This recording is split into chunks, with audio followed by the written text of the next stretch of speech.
Tragedi klasik memang mempunyai tempat tersendiri di hati saya. Kali ini kisah nyata di tahun 70-an tentang sebuah desa yang diteror hantu pocong yang konon katanya tengah mencari keadilan. Katanya sampai sekarang di waktu tertentu pocong ini masih menampakkan diri hingga menjadi urban legend di desa ini. Mau tahu sejarahnya? Oke, langsung saja ke cerita.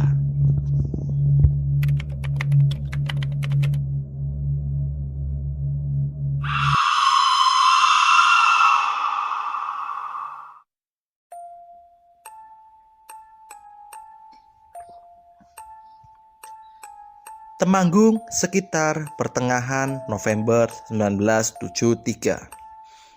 Sukowati, pemudi 23 tahun, anak tunggal. Ayahnya baru saja meninggal 1 bulan yang lalu, sedangkan ibunya sudah lebih dulu meninggal ketika Wati berumur 8 tahun.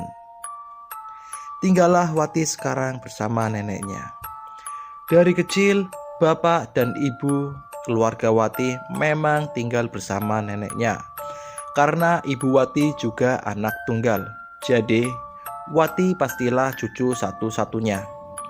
Walaupun kini Wati yatim piatu, tapi Wati beruntung masih punya nenek.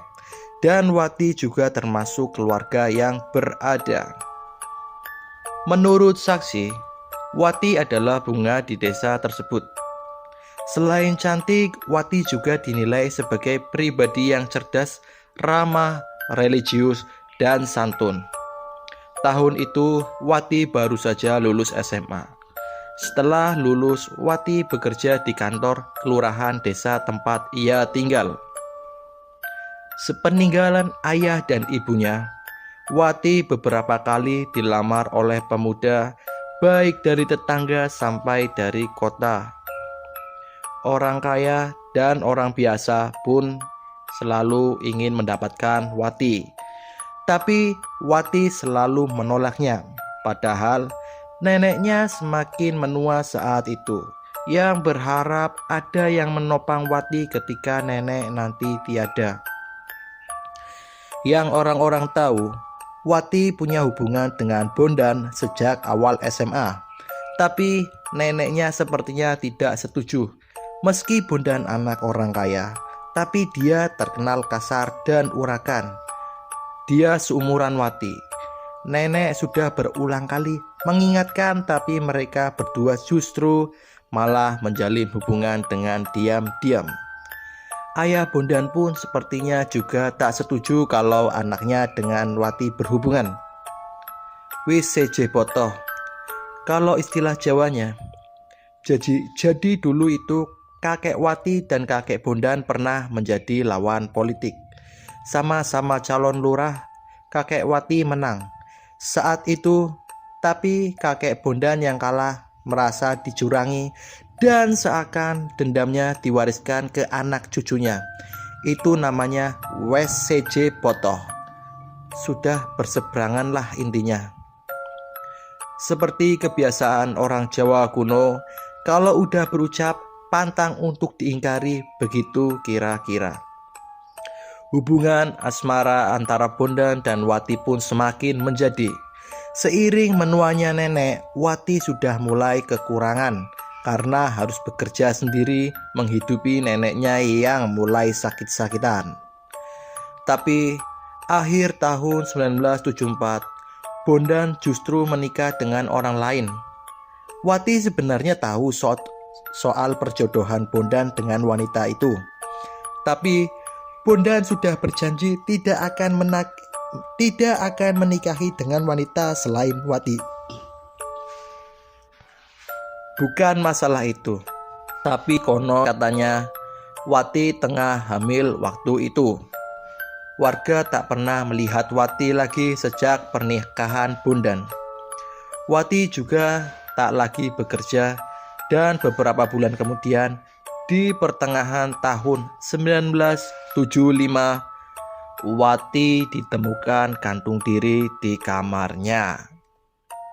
Jasad Wati baru ditemukan setelah 7 hari karena tetangganya yang sedang menjenguk neneknya. Sang tetangga yang mulai bertanya-tanya, kenapa nenek tidak pernah terlihat berjemur di teras seperti biasanya, dan Wati yang tak pernah terlihat. Tetangga pun berbasa-basi menengok nenek Wati. Rumah diketuk tapi tidak ada jawaban. Tapi karena dari depan rumah tercium bau busuk, dia urung. Mungkin karena takut dan kembali mengajak beberapa warga untuk masuk. Pintunya tak terkunci, langsung saja warga masuk dan menuju kamar nenek Wati. Di sana beliau terbaring di ranjang. Salah satu warga masuk, sebut saja Bu Santi. Nenek Wati sepertinya ingin terperanjat dari ranjangnya. Sambil menggerakkan jemarinya, nenek Wati berbicara namun tak jelas. Gimana nek, kau nggak pernah kelihatan? Lah, Wati wonten pundi to, Mbah? Lah, Wati di mana to, Nek?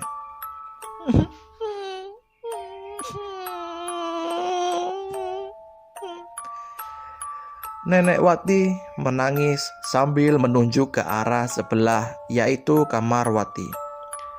Bu Santi dengan segera keluar. Ternyata warga sedang mencoba membuka kamar Wati yang terkunci dan bau busuk menyengat. Setelah didobrak, benar saja Wati gantung diri dengan kain sarung yang dikaitkan ke kayu penopang atap. Jasadnya sudah menggelembung mengeluarkan cairan. Perutnya seperti orang hamil kurang lebih 6 bulan. Dan gegerlah satu warga waktu itu. Sang bunga desa tewas gantung diri, dan setelah jenazahnya dimakamkan, barulah kejadian-kejadian seram terjadi. Desa menjadi mencekam, kebanyakan warga tak berani keluar setelah maghrib. 3 hari setelah kematian Wati, banyak warga yang bersaksi melihat pocong yang mereka yakini itu adalah Sukowati. Salah satunya Dedi, usianya belasan tahun waktu itu. Waktu itu, 3 hari setelah kematian Mbak Wati, sekitar pertengahan 1975, listrik belum merata di desa tersebut. Kebetulan rumah Dedi listriknya gabung di rumah Pak Karwo. Jadi 1 meteran dibagi 3 rumah. Rumah Dedi, rumah Pak Karwo, dan sebelahnya. Karena wattnya masih minim, mereka gabung hanya sampai jam 9 malam. Setelah itu menggunakan lampu minyak kembali. Jadi bisa dibayangkan pencahayaannya di desa tersebut. Ketika malam, sebenarnya Dedi sudah tidak ingin keluar rumah. Namun dia merasakan sakit perut yang tidak bisa dibendung lagi.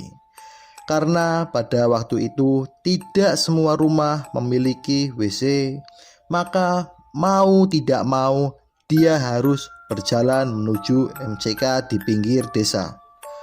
Sambil membawa senter dan setengah berlari, dia pun berjalan menuju jamban.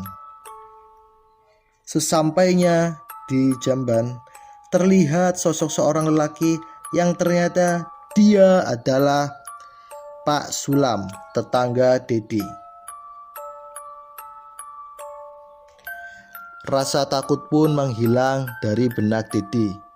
Mereka pun berjongkok saling membelakangi, yang dipisahkan dengan penutup cuma sampai pinggul dan tidak beratap.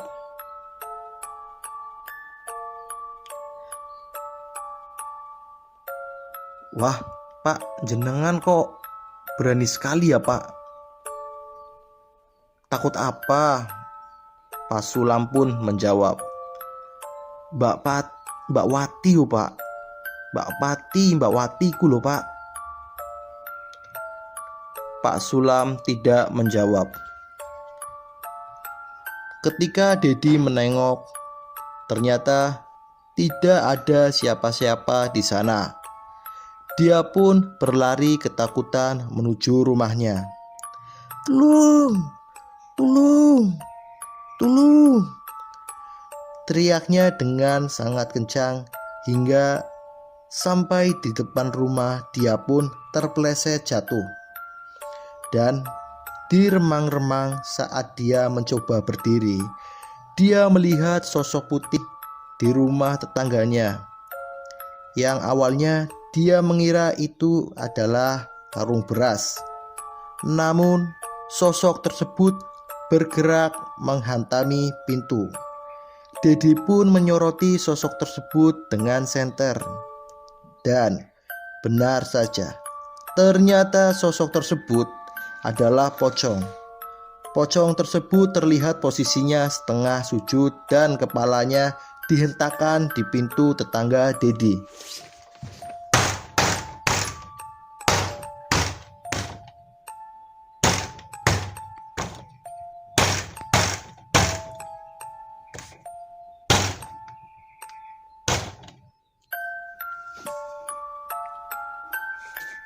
Suara hentakan itu membuat Dedi spontan berdiri dan masuk ke rumah.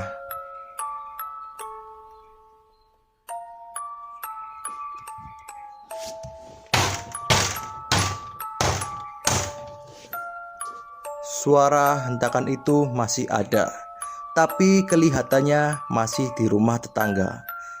Sampai beberapa saat kemudian, suara itu mulai semakin jelas, semakin keras.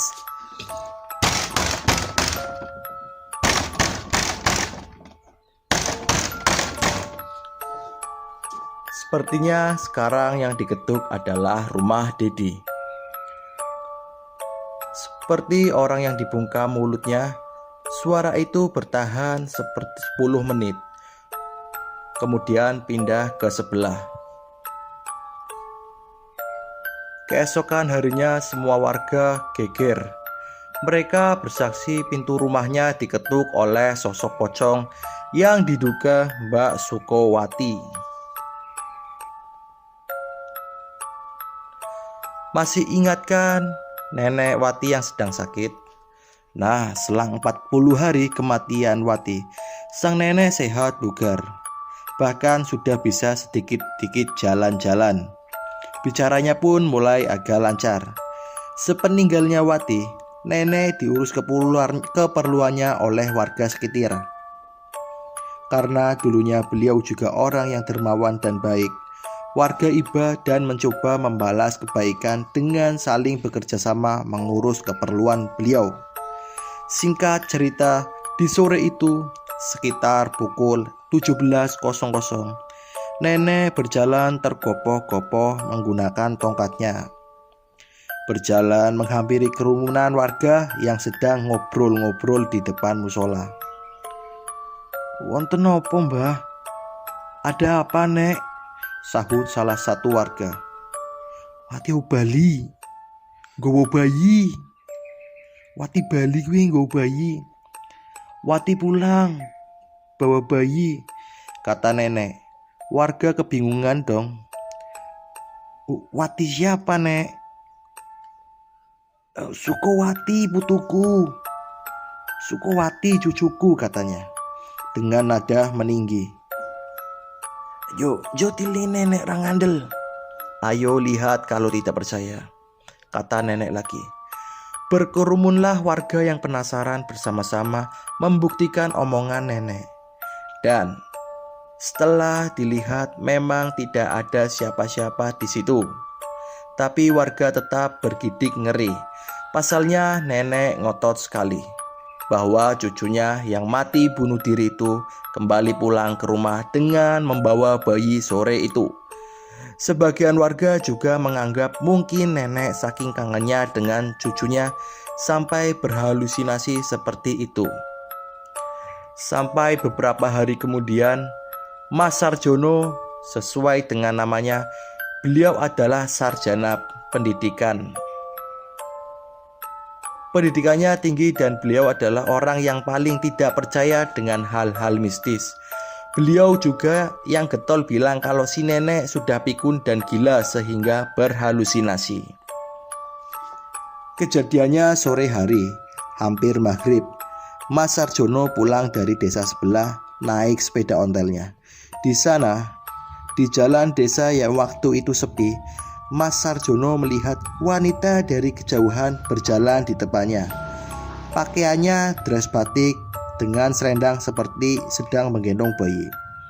Semakin mendekat, seperti bau anyir, dan dari belakang, jarak kira-kira 5 meter, ada yang janggal. Jadi, pakaian area pantat wanita tersebut seperti basah, namun merah seperti darah. Dengan kaget, Mas Sarjono menghentikan sepedanya. Sesaat sosok itu berhenti berjalan dan membalikkan badannya sambil terus tersenyum jahat. Sosok itu berbicara sekali, "Mas," dan berjalan mundur cepat sekali dan menghilang di kabut ujung desa. Mas Sarjono berlari meninggalkan sepedanya.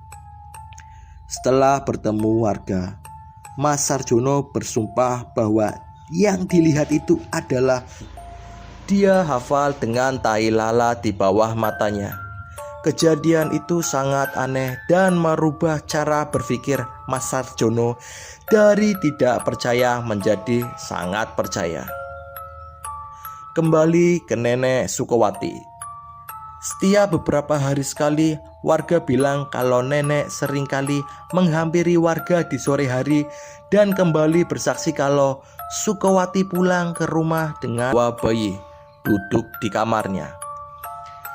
Nenek bersaksi bahwa Sukowati pulang itu terus berulang-ulang hingga nenek menghembuskan nafas terakhirnya. Setahun terakhir, banyak warga yang bersaksi melihat sosok yang diduga arwah dari Sukowati. Ada yang berbentuk pocong, ada pula yang melihat dengan bentuk wanita berpakaian dress batik sambil menggendong bayi. Tapi selain itu ada yang terlupakan, yaitu Bondan, mantan kekasih Sukowati yang diduga menjadi penyebab Sukowati bunuh diri lantaran menikah dengan wanita lain. Usia pernikahan Bondan dengan wanita itu justru tak bertahan lama, terlebih setelah Wati bunuh diri. Sukowati bunuh diri hanya selang beberapa bulan saja setelah Bondan menikah. Setelah kejadian itu, ternyata terjadi hal-hal aneh terhadap Bondan. Bondan mendadak stres dan suka mengamuk. Alhasil, istrinya pun menceraikannya. Dengan usia pernikahan yang tidak sampai setahun, dalam masa gilanya, banyak warga yang sering melihat Bondan berbicara sendiri di makam Sukowati. Kadang menangis, tubuhnya yang gagah menjadi kurus kering. Keluarganya sudah mencoba berbagai cara, namun untuk mengobatinya, dari RSJ sampai dibawa ke orang pintar, tapi tetap tidak ada perkembangan. Pernah di malam hari, Bondan berlari keliling desa sambil berteriak, "Wati, Wati, aku melu Wati. Wati, Wati, aku ikut." Pak Narso, narasumber cerita ini, pernah melihat Bondan duduk di depan makam Sukowati. Bondan menggaruk kepalanya sampai berdarah. Mungkin sampai kulit kepalanya mengelupas sambil tertawa terbahak-bahak. Bahkan pernah di siang hari di jamban umum, lagi banyak warga nih. Si Bondan buang air besar, tapi kotorannya ditadah dengan tangannya sendiri dan dimakan.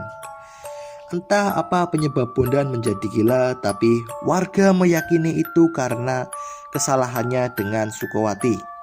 Bisa saja karena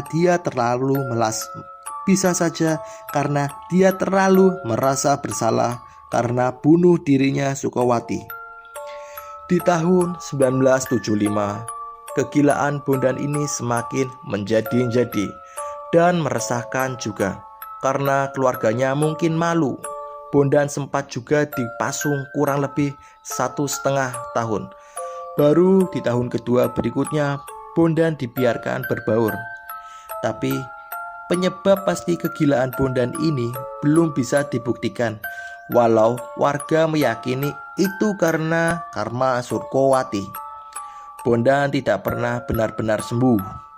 Dia tetap linglung sampai akhir hayatnya. Bondan meninggal di antara usia 64-65 di tahun 2004, tapi dengan cara gantung diri. Sekian cerita Pocong Sukawati. Semua nama tokoh dalam cerita ini saya samarkan kecuali Sukawati, karena sudah terlanjur menjadi urban legend di desa tersebut. Dari pelosok desa di perbatasan Semarang Temanggung.